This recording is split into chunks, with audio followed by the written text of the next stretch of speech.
Hey, what's up, y'all? This is Lewis Speaks 2021, and today I want to talk to you about the benefits of being committed to yourself. I realized that all along I did love myself, I just was not committed to myself. And what exactly does it mean to be committed to yourself? It means prioritizing your needs, prioritizing your feelings, putting you first. Oftentimes I'll put everybody else's needs above my own. I would always make sure that they were taken care of. I wasn't really committed to myself. People could always talk me out of how I felt about something or my ideas. And that's the thing. I always was so open to the ideas, feelings, and opinions of other people that I would oftentimes deny and forsake my own needs. And growing up, I definitely learned how to do this. The scriptures definitely encourage you to be a very selfless person, to put others before you, to consider their needs. In Philippians 2, it mentions how to focus on the interests of other people. And I think that that's a beautiful thing at times, to really care about other people. I'm not saying that it's not, but if you're caring for other people at the expense of your own needs, oftentimes this is going to lead to depression, resentment, anger, and just inner hostility. It's a form of self-betrayal. You constantly putting yourself on the back burner and not committing to yourself. And to be honest, it's a form of infidelity against yourself. And I realize that now it's really important to commit to myself. I've had friendships in the past where I was always investing in them, always prioritizing their needs and feelings. And now, where are those friendships? Nowhere to be found. But I'm still here. I'm still here trying to work on self-forgiveness, trying to forgive myself for just cheating on myself and letting myself down, trying to win friendships and be liked, accepted, approved of. It's not worth it. I realize now that I have to like, accept, and approve of me because I am my longest relationship. I have been with me for the long haul. I've been with myself through the pain, the misery, the heartbreak, the numerous upheavals in my life. I'm the one that's been there. Everybody else, they've come and gone, And that's why it's important now for me to really commit to myself, because as I get older, I'm starting to realize that these relationships that I put so much faith in, they are nowhere to be found. All the friends that I thought I had, they weren't real. They were just there as long as I was putting myself on the back burner. As long as I continued to deny myself, then they were okay with that. They were okay with seeing me unhappy. And I realized that I didn't really have friends. I had people that were only interested in what I was able to do for them. So waking up to that, I realized that, wait a minute, you have got to start committing to yourself. You've got to start committing to your needs. You've got to start asserting yourself. You've got to stop putting your needs ahead of these other people, because you're going to always be placed on the back burner. People are going to always put you last. If you put you last, you're going to send this message that it's okay to put you last. And I realized that it's not okay to put myself last. I'm not putting me last anymore for the sake of trying to build with someone else. No thanks. I realized that if I can't bring all of me into the equation, then that's a place that I should never be. So that's definitely a hard one lesson learned. And I'm grateful for that. And I definitely am just grateful for waking up to the need of being committed to myself. And what does that look like in real time? What is being committed to yourself? That means that when you go to the doctor's office, you advocate for your needs. You let that doctor know exactly what you need. Don't walk out of there without getting what you need. That's one. That's one way. That's one aspect in which you can be committed to you. Another is when something's not right in terms of a friendship, when you feel as though there's something not right about the friendship, You speak up about it. You don't sit up there and suffer in silence just to try to maintain a relationship. No, you say your piece. You say your truth. You honor yourself, because when you don't honor yourself, you eventually seethe and brood with resentment. And my thing is this: whether or not they honor your feelings, whether or not they hear your feelings, that's irrelevant. The fact of the matter is you committed to yourself to be honest and authentic about what's bothering you. And if they can't respect it, then for one, they're not a real friend. That's one.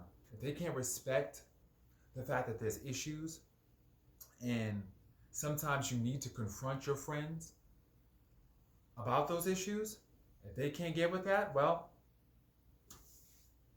that's on them. That's on them. That's their trauma response. That's their own ego, unwilling to accept constructive feedback.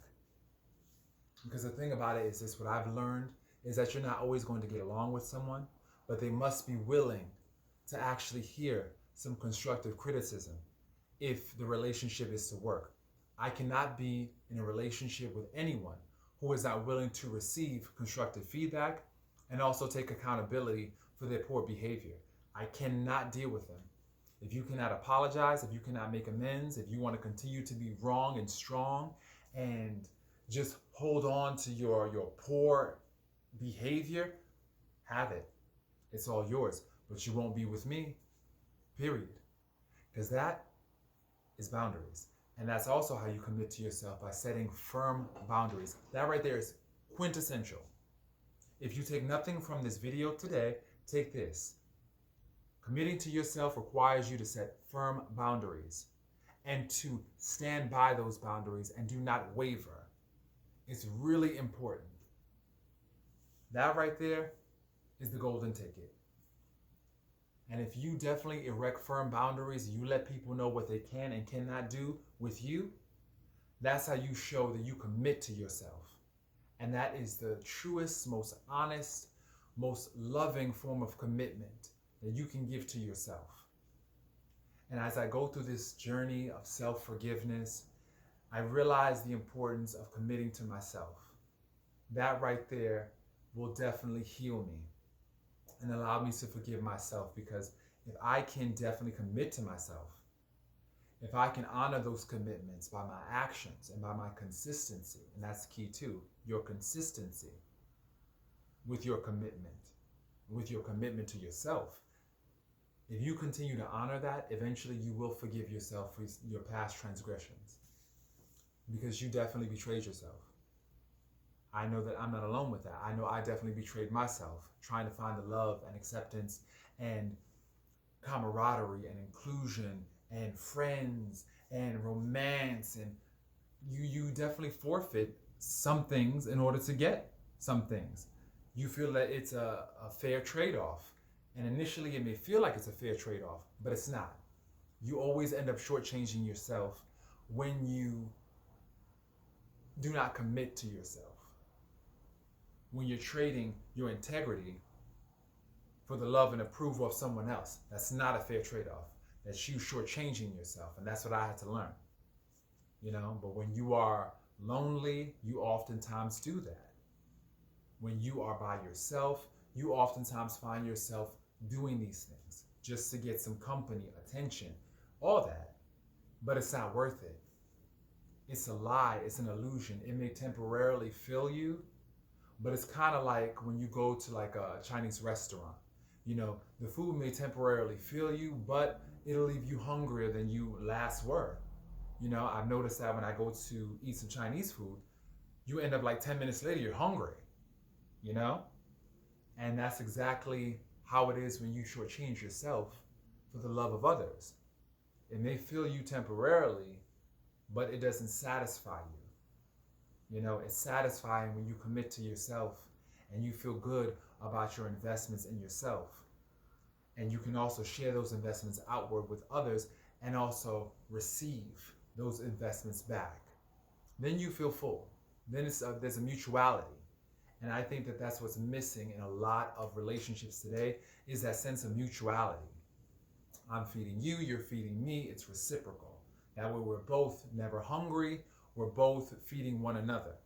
But you can start by, for one, creating that attraction, creating that magnetism, creating those good vibes, creating the commitment that you want by being committed to yourself. Because like attracts like.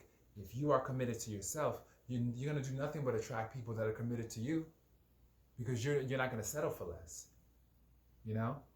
I realized that I was attracted to these people, these inconsistent, inauthentic people, because there was a part of me that was not being authentic. And that's hard to hear, because you think that, oh, I'm a real person, I'm not the problem. But yeah, I've come to realize that in some aspects, I am the problem. But I'm also the solution. That's the key. You could be the problem, but you're also the solution. And so just coming to terms with that, it's a wake-up call. It's definitely life-changing. So I encourage everybody out there to really sit with yourself, have these difficult conversations, find out if you're the problem and what problematic behaviors contribute to your self-betrayal. And when you find that out, when you've really done that work and delve deep, begin to start committing to yourself, because self-commitment is key. You really have to be there for yourself. You really have to hold your own hand, because in this day and age, people are just so inconsistent and untrustworthy and unreliable. So you got to be the reliability and the consistency that you seek. So this is Lewis Speaks 2021, wishing everybody a wonderful, wonderful day. Peace.